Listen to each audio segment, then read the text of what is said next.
Hello everyone, my name is Tobias, and for our game, we decided to call it a wizard with a Glock. The idea we were originally going for was for it to be a third-person platform puzzle shooter, where players navigate intricately designed rooms, solving physics-based puzzles under time pressure.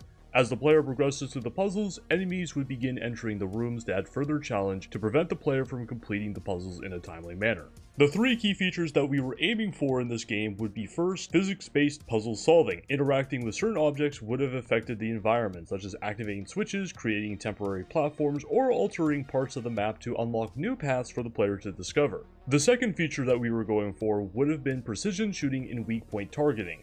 Players having to aim and shoot at environmental triggers, enemy weak points, or puzzle elements would have been implemented to solve challenges to progress through those levels. And lastly, weapon-based interactions. Different weapons having unique puzzle-solving functions, like a platformer gun, which would have allowed the player to move throughout the areas of the map, or a rocket launcher that could break obstacles where the other weapons couldn't. This is what we were hoping to achieve. However, once we began building the project, our first roadblock emerged with the third-person concept. Since for beginners, we didn't know how to put the Glock in the wizard's hand without it looking goofy.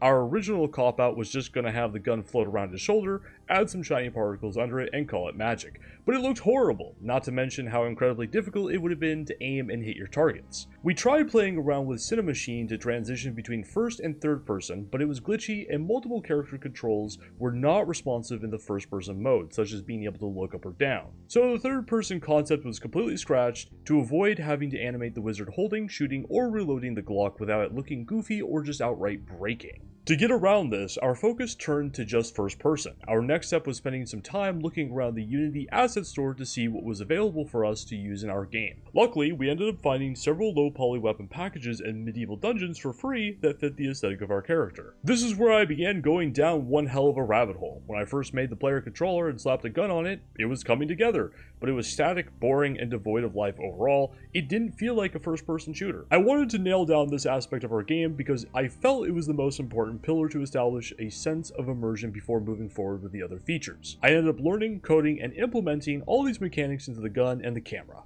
I worked on a user interface as well as keeping track of how many bullets were stored in the magazine, both on screen and when the gun was thrown into the ground. I then started working on the health bar, where I found myself getting sidetracked in areas I shouldn't have meddled with that overcomplicated the process. But I eventually found easier methods of creating what I wanted. I then started playing around with different iterations of how the UI looked until I found something that I liked. I created a respawn mechanic, the ability to heal by drinking wine, and after many hours, more than I care to admit putting into this part, I ended up getting this as my result, which in my opinion was a massive improvement compared to where I originally started.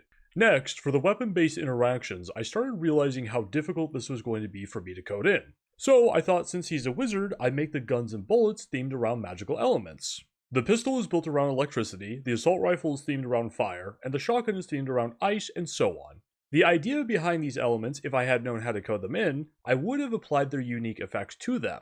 Such as the fire doing fire spread damage, electricity would have had a chain reaction bouncing from target to target. Instead, my workaround to this was making all the bullets explosive rounds. I then started working on the enemy units. Originally, I tried to implement the Elite and Space Marine models from the Left 4 Dead 2 project I did prior into Unity. But the material wasn't loading in, so I was left with white, non-texturized models, and I didn't know how to fix that. So I did the next best thing. I created gray capsules and slapped a PNG onto the face of them and called it a day. For the most part, this ended up working. Sometimes the PNG wasn't following the face of the capsule or facing the camera, but I was able to get the enemies to patrol around the map, shoot the player when in range, and they have the ability to be killed. And lastly, just for the hell of it, I made a mini-boss. Since this was taking quite a bit of time to build, I wasn't able to fully construct or build the code for the physics-based puzzle rooms. I did end up building several custom-made rooms, such as a tutorial area to showcase the controls and what could be interacted with in the game. And I then combined pre-established assets, connecting them all to build a small level for the player to interact within it.